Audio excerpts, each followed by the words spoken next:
Assalamualaikum warahmatullahi wabarakatuh. Selamat berjumpa kembali bersama Bapak Bambang Asihno. Video yang kami upload kali ini adalah persiapan mid semester kedua kelas 10 bagian pertama mata pelajaran kimia. Video ini merupakan kelanjutan dari video yang sudah kami upload terlebih dahulu, yaitu membedakan reaksi redoks dan bukan redoks. Jangan lupa selalu berdoa sebelum belajar. Yuk kita ikuti tayangan berikut sampai selesai. Soal yang pertama, data hasil pengamatan terhadap beberapa sampel air limbah adalah sebagai berikut. Ini datanya. Larutan yang merupakan elektrolit kuat adalah, ini option pilihannya. Kata kuncinya adalah elektrolit kuat. Elektrolit kuat bisa kita deskripsikan bahwa dari hasil uji elektrolit ditandai dengan lampu nyala terang. Kemudian pada hasil uji elektrolit yang lain, pada elektroda terdapat gelembung gas. Kemudian derajat ionisasinya besar atau mendekati 1. Harga alfa sama dengan 1. Kemudian jumlah ion yang lebih banyak. Ini bisa dipresentasikan dalam konsentrasi.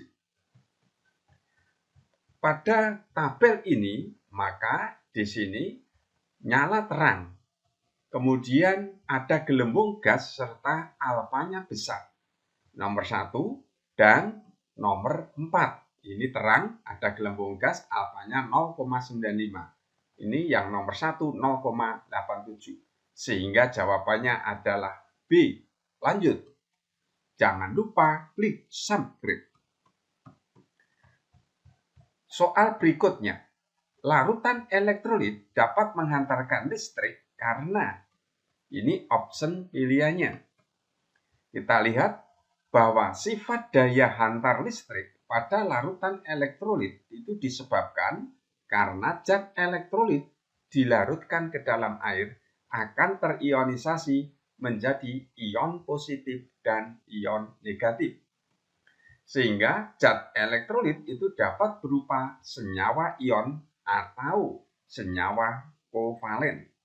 Sehingga jawabannya adalah A. Zat elektrolit di dalam air terurai menjadi ion-ion. Lanjut.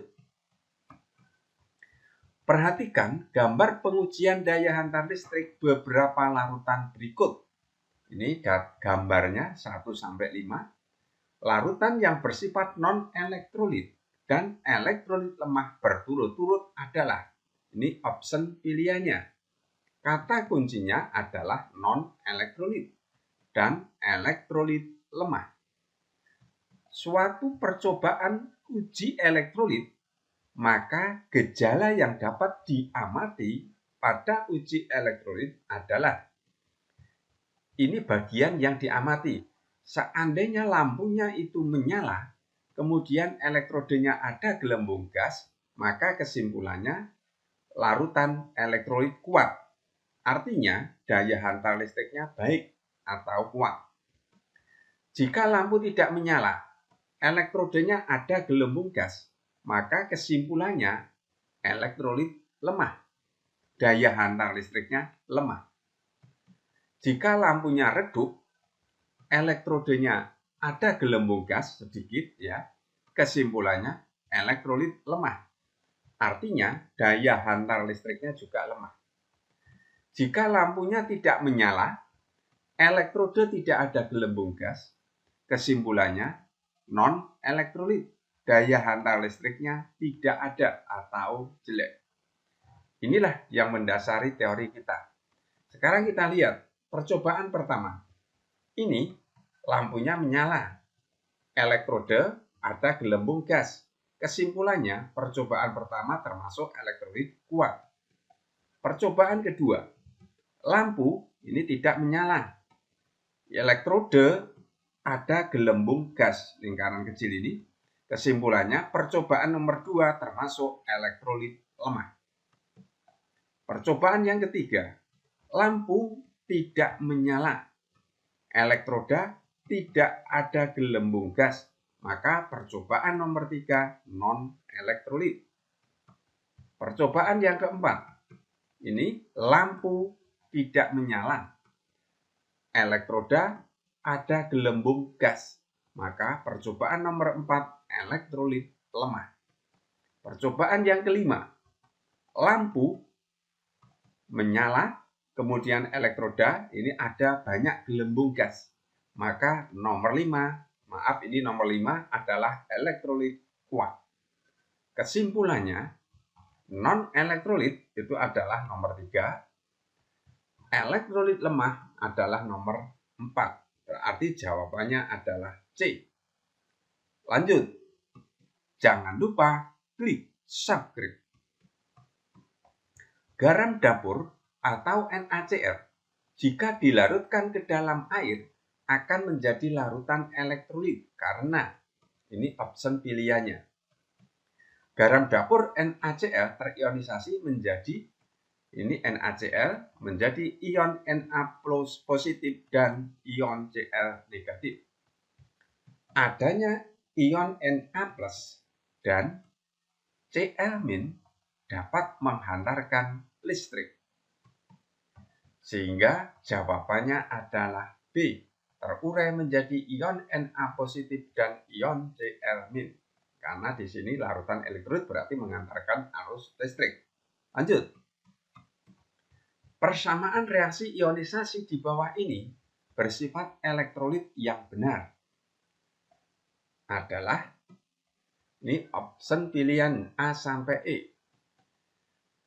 Kita tuliskan secara umum bahwa rumus kimia AX-BZ kalau terionisasi maka menghasilkan XAZ+. Nah, ini Z ini masuk A plus ZBX-. Ya. Kita lihat CH3COOH. Maka ini merupakan asam organik. Asam organik cirinya COOH. Ini ada COOH. Kemudian ini akan terionisasi menghasilkan A. Nah, yang A adalah CH3COO. Ini A. Kita tulis CH3COO. Di belakang O ini tidak ada angka, maka dianggap 1. Nah, ini min. Kemudian H ini adalah berfungsi sebagai B. Maka di sini H positifnya 1. Karena di belakang O ini 1, di belakang H juga angkanya 1. Sehingga min 1 plus 1. Untuk asam-asam organik agak berbeda. Jadi yang di depan ini negatif. Lanjut. Sehingga ini salah. Ini juga salah. Yang kedua, B, MgCl2. MgCl2 akan terionisasi. Mg ini adalah A, maka saya tulis Mg. Di belakang Cl ada angka 2, maka 2 ini menjadi 2 positif plus ini 2 positifnya. Nah, jadi 2 ini menjadi 2 positifnya Mg. Kemudian Cl2Cl ini sebagai B, maka kita tulis Cl. Di belakang Mg ini tidak ada angka, berarti 1. Maka di sini min 1. Jadi bagian yang di depan positif, bagian yang di belakang negatif. Maka kita lihat yang B, Mg2 positif sudah betul, Cl2 min. Nah, ini yang salah. Nah, ini ada 2 karena Cl-nya 2. Nah, sehingga ini salah. Lanjut. Yang ketiga, Al2SO4 3 kali akan terionisasi menjadi yang depan ini adalah A, berarti nanti positif. Ini A berarti Al, ini nanti positif. Berapa positifnya kita lihat di belakang SO4. Ini ada 3, maka di sini 3 positif. Kita tambahkan Di belakang Al ada 2, oh berarti banyaknya Al 2, maka di sini 2. Plus, kemudian SO4 ini berfungsi sebagai B, maka kita tulis SO4. Nah, untuk mengetahui ini ion negatifnya berapa, kita lihat di belakang Al. Di belakang Al ini ada angka 2, ini juga menunjukkan muatan negatif, sehingga di sini 2 min. Berapa banyaknya SO4 2 min? Kita lihat di belakang SO4 ada angka 3, maka di sini banyaknya 3. Nah, maka ini kalau Al2 positif ini salah, SO4 3 negatif ini juga salah. Lanjut, AgNO3 ini akan terionisasi, yang depan itu berfungsi sebagai A. Pasti kita tulis dulu Ag. Ini yang bagian positif. Nah, berapa positifnya? Ini kita lihat di belakang NO3. NO3 ini tidak ada angka. Jadi NO3 ini merupakan satu kesatuan. Angka ini menjadi kesatuan NO3. Di belakang NO3 tidak ada angka di sini, berarti 1. Maka di sini Ag-nya positif 1. Kemudian NO3 ini berfungsi sebagai B, Maka di sini NO3. Ini negatif. Berapa negatifnya? Untuk mengetahui berapa banyak negatif, kita lihat di belakang Ag. Di belakang Ag tidak ada angka. Berarti di sini angkanya 1. Maka di sini 1 negatif. Nah, banyaknya NO3 ini juga 1. Maka di sini Ag positif plus NO3 min. Kita lihat, Ag positif betul, NO3 min. Nah, ini yang salah. Ini salah. Berarti jawabannya nanti E. Kita lihat, CoClO3 3 kali. Terionisasi. CO ini berfungsi sebagai A yang depan. Depan itu adalah positif. Ini berarti CO. Positifnya berapa? Nah ini, di belakang ClO3 ini ada angka 3. ClO3 ini merupakan satu kesatuan. Nah, sehingga di sini 3 positif. Ini yang menyatakan 3 positif ini. Banyaknya CO ini di belakang CO 1, maka di sini cuma koefisiennya 1. Plus, berfungsi sebagai B adalah ClO3, maka kita tulis ClO3. Berapa negatif? Kita lihat di belakang CO ada angka 1, maka di sini negatifnya 1. Berapa banyaknya ClO3 min? Kita lihat di belakang ClO3 ada angka 3, maka di sini koefisiennya 3. Nah, ini sudah betul, jawabannya adalah E. Ya. Lanjut. Jangan lupa klik subscribe. Larutan zat di bawah ini bersifat elektrolit, kecuali, ini option pilihannya, maaf. Zat yang bersifat elektrolit itu adalah senyawa ion dan senyawa kovalen polar. Senyawa ion itu senyawa yang berikatan ion. Biasanya logam dan non-logam. Senyawa kovalen polar ini biasanya senyawa yang berikatan kovalen, non-logam dan non-logam. Kita lihat, glukosa ini merupakan kovalen non-polar. Ya. Jadi tidak ada negatifnya, sehingga dia non-polar. Asam asetat CH3COO kalau terurai menjadi min, ini H+, berarti termasuk senyawa ion. NaOH ini Na-nya logam, O-nya ini O dan H ini jadi satu, non-logam. Maka ini juga senyawa ion. HCl ini sama-sama kovalen, tetapi kovalennya polar, sehingga di sini termasuk elektrolit. Salmia ini termasuk senyawa kovalen polar juga, Na4 dan Cl. Elektronegativitasnya ini sama-sama non-logam, tapi Cl elektronegativitasnya tinggi, sehingga jawabannya adalah A. Lanjut. Perhatikan beberapa larutan berikut. Ini pasangan larutan yang diperkirakan memiliki daya antar listrik sama kuat adalah nomor. Ini option pilihannya. Kita lihat pembahasannya. Kekuatan daya hantar listrik itu ditentukan konsentrasi, derajat ionisasi, berupa asam, basa, atau garam. Kita lihat dari option pilihan. HF dan CH3COOH ini sama-sama dengan konsentrasinya sama. Ini juga termasuk asam lemah. Nah, Jadi ini semuanya asam lemah. CH3COOH asam organik, HF asam lemah, H sulit dilepas karena F elektronegativitasnya besar. Ya. Kemudian BaOH 2 kali, ini basa kuat. Ba ini basa kuat, logam kuat. CONH2 2 kali, 2N, ini termasuk senyawa organik, daya hantar listriknya 0 atau non elektrolit. Sehingga jawabannya adalah A, nomor 1 dan nomor 2. Lanjut. Jangan lupa klik subscribe. Bilangan oksidasi Cr pada ion Cr2O7 2- dan senyawa K2CrO4 secara berurutan adalah, ini option pilihannya. Kita lihat, Cr2O7 2-. Angka min 2 ini menyatakan muatan listrik.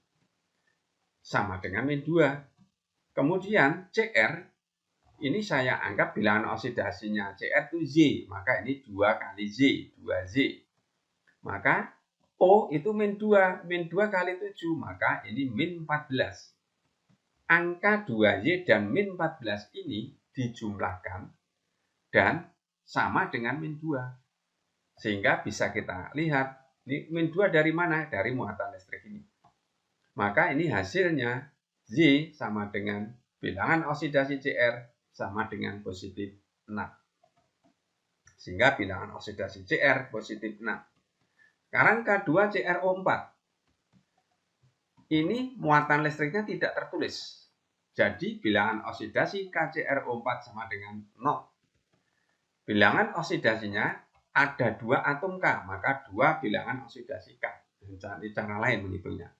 Kemudian Cr-nya 1 plus bilangan oksidasi Cr. Plus ini O-nya ada 4. Maka bilangan oksidasi O. Sehingga di sini 2 plus 1 plus bilangan oksidasi Cr yang ditanyakan plus ini 4, ini sebenarnya 4 ya, 4 kali. 4 kali min 2 karena ini atomnya O4 sama dengan di sini 0. Sehingga plus 2 ditambah bilangan oksidasi Cr ditambah min 8 sama dengan 0. Bilangan oksidasi Cr sama dengan positif 6. Sehingga jawabannya adalah E. Lanjut. Perhatikan persamaan reaksi berikut. Reaksi yang tergolong reaksi reduksi adalah nomor. Ini option pilihannya. Kata kuncinya reaksi reduksi. Apa reaksi reduksi itu? Pengurangan oksigen. Itu reaksi reduksi. Bisa juga pengikatan elektron. Kalau elektron ditulis di kiri anak panah. Bisa juga dikatakan reaksi yang mengalami bilangan oksidasinya turun, penurunan. Kita lihat. Yang pertama, CO2 menjadi CO3 2-. Jumlah O-nya di sini 2. Setelah reaksi, jumlah O-nya 3. Maka dari 2 menjadi 3, maka jumlah O-nya bertambah. Sehingga reaksinya oksidasi. Kebalikan dari reduksi tadi. Yang kedua, Cr3 positif menjadi CrO4 2-. Cr, kita lihat, di sebelah kiri anak panah O-nya 0. Sebelah kanan anak panah O-nya 4. Sehingga O-nya bertambah. Maka di sini reaksinya oksidasi yang nomor 2. Dan yang ketiga, F2 plus 2E menjadi 2F. Ini elektronnya diikat. Nah, ini ada elektron. Mengikat elektron. Berarti reaksinya reduksi. Ini tadi, pengikatan.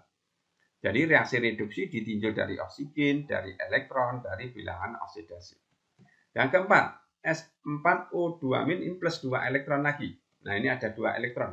Berarti mengikat elektron. Kalau mengikat berarti reaksi reduksi. Sehingga jawabannya adalah 3 dan 4. E. Lanjut. Jangan lupa klik subscribe. Perhatikan beberapa reaksi kimia berikut. Ini reaksi kimia. Yang merupakan reaksi redoks adalah option pilihannya. Kita lihat. Yang nomor 1. Fe. Bilangan oksidasi 0. Karena ini unsur bebas. Sebelah kanan. Fe bilangan oksidasinya 3 positif ini di sini di sebelah kanan SO4 ini 3. Sehingga Dari 0 ke positif 3, bilangan oksidasinya naik. Maka reaksinya oksidasi. Kemudian ini ada SO4. S bilangan oksidasinya positif 6. Kemudian S di SO2 ini adalah positif 4. Nah, kalau di sini ini sama positif 6 karena bentuknya SO4, ini juga SO4.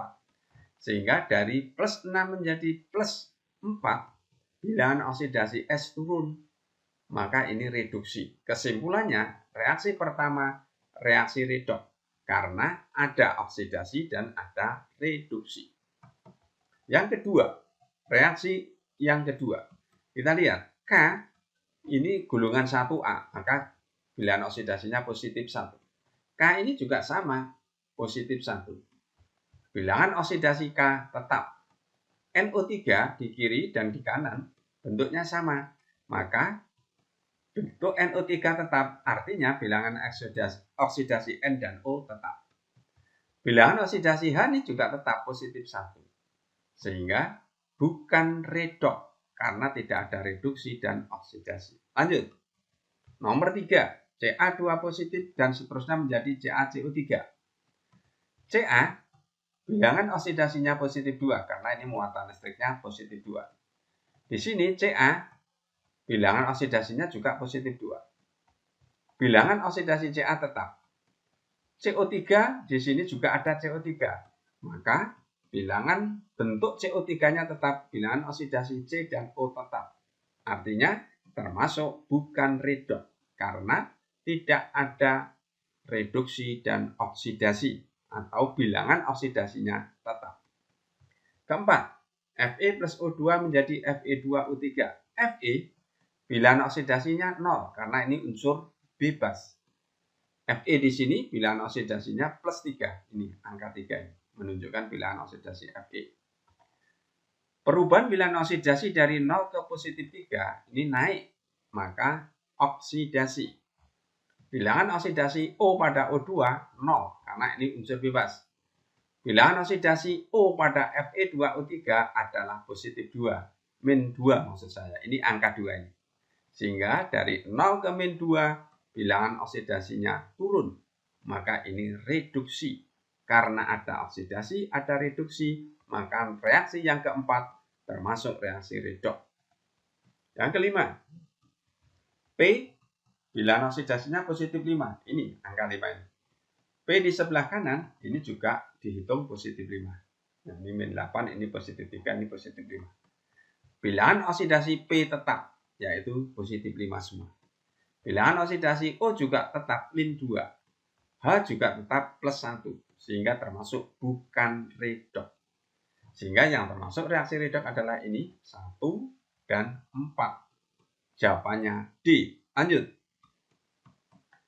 Pada reaksi berikut, yang benar adalah ini option pilihannya, mana oksidator dan mana reduktor. Untuk penjelasannya, apa itu oksidator dan reduktor? Kita lihat, oksidator itu jika zatnya bilangan oksidasinya turun, mengalami penurunan. Zatnya mengalami reduksi. Oksidator itu sama dengan pengoksidasi. Kalau reduktor kebalikannya, apabila zat mengalami bilangan oksidasinya naik, reaksinya mengalami oksidasi. Ini berarti pereduksi. Kita lihat pada reaksi di ini yang atas. Ag bilangan oksidasinya positif 1 karena ini ionnya positif 1. Muatan listriknya positif 1. Ag ini unsur bebas, maka 0. Bilangan oksidasi dari positif ke 0 berarti turun, maka termasuk reduksi. Zn ini unsur bebas, karena di sini tidak ada positif negatif, berarti 0. Kemudian Zn 2 positif, di atas ada 2 positif, maka bilangan oksidasinya positif 2. Bilangan oksidasinya dari 0 ke positif 2 berarti naik, maka ini termasuk oksidasi. Mana yang reduktor dan oksidator? Kita lihat. Ag positif ini mengalami reduksi. Ya, mengalami reduksi, maka Ag positif itu oksidator. Karena apa? Bilangan oksidasinya turun. Zn ini sebelah kiri anak panah Bilangan oksidasinya naik, berarti reduktor karena bilangan oksidasinya naik. Sehingga jawabannya adalah Zn sebagai reduktor, Ag positif sebagai oksidator. Jawabannya D. Jangan lupa klik subscribe. Terima kasih. Mudah-mudahan tayangan ini tadi bermanfaat untuk kita semua. Wassalamualaikum warahmatullahi wabarakatuh.